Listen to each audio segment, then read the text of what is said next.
ನಮಸ್ಕಾರ. ಇದು ನಮ್ಮನೆಯ ಯುಗಾದಿ ಹಬ್ಬದ ಸಂಭ್ರಮದ ಕ್ಷಣಗಳು.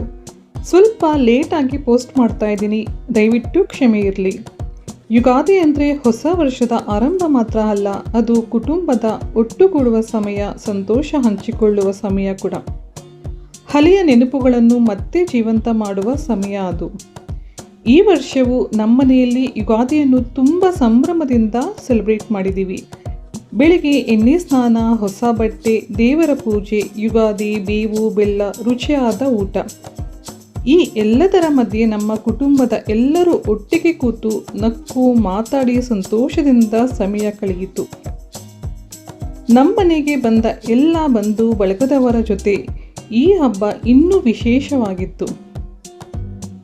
ಮನೆ ತುಂಬ ಮಾತು, ಮಕ್ಕಳ ಆಟ, ದೊಡ್ಡವರ ಆಶೀರ್ವಾದ.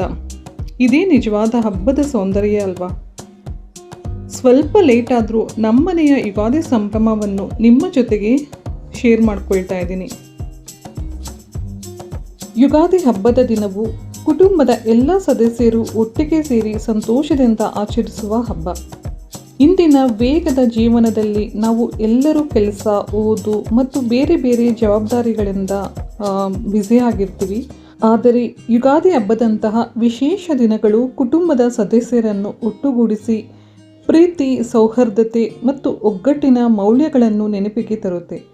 ಈ ದಿನ ಎಲ್ಲರೂ ಬೆಳಗ್ಗೆ ಬೇಗ ಎದ್ದು ಮನೆಗೆ ಸ್ವಚ್ಛತೆ ಮಾಡಿ ಹೂವಿನ ಅಲಂಕಾರ ಮಾಡುತ್ತಾ ಮನೆಯ ಬಾಗಿಲಿಗೆ ಮಾವಿನ ತೋರಣ ಹಾಕುವುದು ಒಂದು ವಿಶೇಷ ಸಂಪ್ರದಾಯ. ಇದು ಆರೋಗ್ಯ ಮತ್ತು ಶುಭದ ಸಂಕೇತ ಕೂಡ. ಜೀವನದಲ್ಲಿ ಸಂತೋಷ ಮತ್ತು ದುಃಖ ಎರಡನ್ನೂ ಸಮಾನವಾಗಿ ಸ್ವೀಕರಿಸಬೇಕು ಎಂಬ ಸಂದೇಶವನ್ನು ಈ ಹಬ್ಬ ನೀಡುತ್ತೆ. ಈ ಸಂಪ್ರದಾಯವು ಮಕ್ಕಳಿಗೆ ಜೀವನದ ಸತ್ಯವನ್ನು ತಿಳಿಸುವ ಒಂದು ಸುಂದರವಾದ ವಿಧಾನ. ಈ ಹಬ್ಬದಂದು ಮಾಡುವ ಮತ್ತೊಂದು ಪ್ರಮುಖ ಆಚರಣೆ ಎಣ್ಣೆ ಸ್ನಾನ. ಎಣ್ಣೆ ಸ್ನಾನವು ಕೇವಲ ದೇಹ ಶುದ್ಧಿಗೆ ಮಾತ್ರವಲ್ಲ, ಅದು ಆರೋಗ್ಯದ ದೃಷ್ಟಿಯಿಂದಲೂ ತುಂಬ ಉಪಯುಕ್ತವಾಗಿದೆ. ಯುಗಾದಿ ದಿನ ಬೆಳಿಗ್ಗೆ ಎಣ್ಣೆ ಸ್ನಾನ ಮಾಡುವುದರಿಂದ ದೇಹ ಮತ್ತು ಮನಸ್ಸು ಶುದ್ಧವಾಗುತ್ತೆ ಎಂಬ ನಂಬಿಕೆ ಇದೆ. ಎಣ್ಣೆ ದೇಹಕ್ಕೆ ಹಚ್ಚುವುದರಿಂದ ಚರ್ಮ ಮೃದುವಾಗುತ್ತದೆ, ರಕ್ತ ಸಂಚಾರ ಸುಧಾರಿಸುತ್ತೆ ಮತ್ತು ದೇಹದ ದಣಿವು ಕೂಡ ಕಡಿಮೆಯಾಗುತ್ತೆ. ಇದು ದೇಹಕ್ಕೆ ಶಕ್ತಿ ಮತ್ತು ತಾಜಾತನವನ್ನು ನೀಡುತ್ತೆ. ಯುಗಾದಿಯಂತಹ ಹೊಸ ವರ್ಷದ ಆರಂಭದಲ್ಲಿ ಎಣ್ಣೆ ಸ್ನಾನ ಮಾಡುವುದರಿಂದ ಹಳೆಯ ನಕಾರಾತ್ಮಕತೆಗಳನ್ನು ದೂರ ಮಾಡಿ ಹೊಸ ಶಕ್ತಿಯೊಂದಿಗೆ ಹೊಸ ವರ್ಷವನ್ನು ಪ್ರಾರಂಭಿಸಬಹುದು ಎಂಬ ನಂಬಿಕೆ ಇದೆ.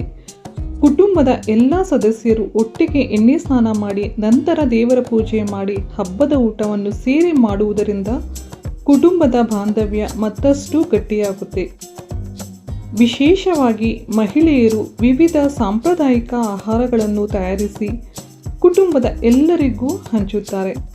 ಈ ಸಂದರ್ಭದಲ್ಲಿ ಹಾಸ್ಯ, ಮಾತುಕತೆ ಮತ್ತು ಸಂತೋಷದ ವಾತಾವರಣ ಕೂಡ ನಿರ್ಮಾಣವಾಗುತ್ತೆ.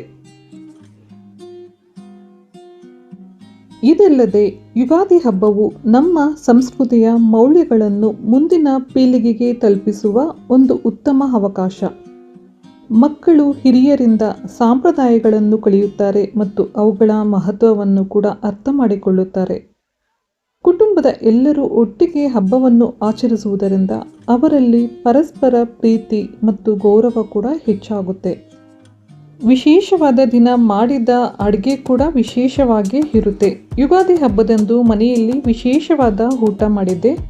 ಹೋಳಿಗೆ, ಹಪ್ಪಳ, ವಡೆ, ಪಾಯಸ, ಅನ್ನ, ರಸಂ, ಪಲ್ಯ ಈ ರೀತಿ ನಾನಾ ರೀತಿಯ ಅಡುಗೆಗಳನ್ನು ತಯಾರಿಸಿದೆ. ಮನೆಯಲ್ಲಿ ಅಮ್ಮ, ಅಜ್ಜಿ ಮತ್ತು ಅತ್ತೆ ಎಲ್ಲರೂ ಸೇರಿ ಒಟ್ಟಿಗೆ ಅಡುಗೆ ತಯಾರಿಸಿದ್ವಿ. ಮಕ್ಕಳು ಸಹ ಸಹಾಯ ಮಾಡುತ್ತಾರೆ. ಎಲ್ಲರೂ ಒಟ್ಟಿಗೆ ಕೂತು ಊಟ ಮಾಡುವಾಗ ಕುಟುಂಬದ ಸಂತೋಷ ಇನ್ನಷ್ಟು ಹೆಚ್ಚು ಆಗುತ್ತೆ. ಯುಗಾದಿ ದಿನದ ಅತ್ಯಂತ ಮುಖ್ಯವಾದ ಪದಾರ್ಥ ಬೇವು ಬೆಲ್ಲ. ಬೇವು ಕಹಿ, ಬೆಲ್ಲ ಸಿಹಿ. ಇದು ಜೀವನದ ಸಂಕೇತ. ನಮ್ಮ ಜೀವನದಲ್ಲಿ ಕೇವಲ ಸಿಹಿ ಮಾತ್ರ ಇರಲ್ಲ, ಕಹಿ, ಉಪ್ಪು, ಖಾರ ಎಲ್ಲ ರುಚಿಗಳು ಕೂಡ ಇರುತ್ತೆ.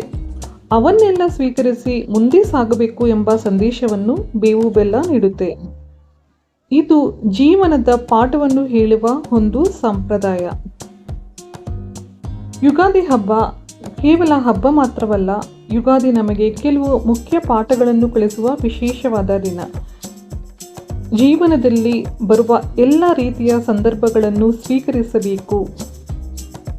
ಹಳೆಯ ದುಃಖಗಳನ್ನು ಮರೆತು ಹೊಸ ಜೀವನ ಆರಂಭಿಸುವುದು, ದೊಡ್ಡವರನ್ನು ಗೌರವಿಸುವುದು ಹಾಗೂ ಸಂಪ್ರದಾಯ ಮತ್ತು ಸಂಸ್ಕೃತಿಯನ್ನು ಉಳಿಸುವುದು. ಇಂದಿನ ದಿನಗಳಲ್ಲಿ ಎಲ್ಲರೂ ಮೊಬೈಲ್, ಟಿವಿ, ಕೆಲಸ, ಶಾಲೆ ಇತ್ಯಾದಿಗಳಲ್ಲಿ ಬ್ಯುಸಿಯಾಗಿರ್ತಾರೆ. ಆದರೆ ಯುಗಾದಿ ಹಬ್ಬದಂತಹ ಸಂದರ್ಭಗಳಲ್ಲಿ ಎಲ್ಲರೂ ಒಟ್ಟಿಗೆ ಸಮಯ ಕಳೆಯುವುದು, ಇದು ಕುಟುಂಬದ ಪ್ರೀತಿ, ಒಗ್ಗಟ್ಟು, ಗೌರವವನ್ನು ಹೆಚ್ಚಿಸುತ್ತದೆ ಹಾಗೂ ಮಕ್ಕಳಿಗೆ ಕುಟುಂಬದ ಮಹತ್ವ ಕೂಡ ತಿಳಿಯುತ್ತದೆ. ಮನೆಯ ಮುಂದೆ ರಂಗೋಲಿ, ಬಾಗಿಲಿಗೆ ತೋರಣ, ಅಬ್ಬಬ್ಬ, ಇವುಗಳನ್ನು ನೋಡಿದಾಗ ಮನಸ್ಸಿನಲ್ಲಿ ಮೂಡುವ ಸಂತೋಷವನ್ನು ಪದಗಳಲ್ಲಿ ಹೇಳುವುದು ಕಷ್ಟ. ಬಾಗಿಲಿಗೆ ಕಟ್ಟಿದ ಮಾವಿನ ತೋರಣ ಗಾಳಿಯಲ್ಲಿ ನಿಧಾನವಾಗಿ ಅಳಿಯುತ್ತಾ ಇದ್ದರೆ ಅದು ಮನೆಗೆ ಬರುವ ಪ್ರತಿಯೊಬ್ಬರಿಗೂ ಸ್ವಾಗತ ಹೇಳುವಂತೆ ಕಾಣುತ್ತದೆ. ಯುಗಾದಿ ಹಬ್ಬವು ಕೇವಲ ಹೊಸ ವರ್ಷದ ಹಬ್ಬ ಮಾತ್ರ ಅಲ್ಲ, ಅದು ಕುಟುಂಬದ ಹಬ್ಬ.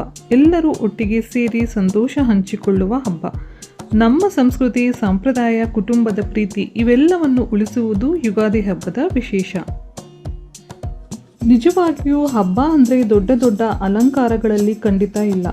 ಮನೆಯ ಮುಂದೆ ಇರುವ ಒಂದು ಸುಂದರ ರಂಗೋಲಿ, ಬಾಗಿಲಿಗೆ ಕಟ್ಟಿದ ಒಂದು ಸರಳ ತೋರಣ, ಮನೆಯವರ ಮುಖದಲ್ಲಿರುವ ನಗು, ಇವುಗಳಲ್ಲೇ ಹಬ್ಬದ ನಿಜವಾದ ಸಂತೋಷ ಅಡಗಿದೆ.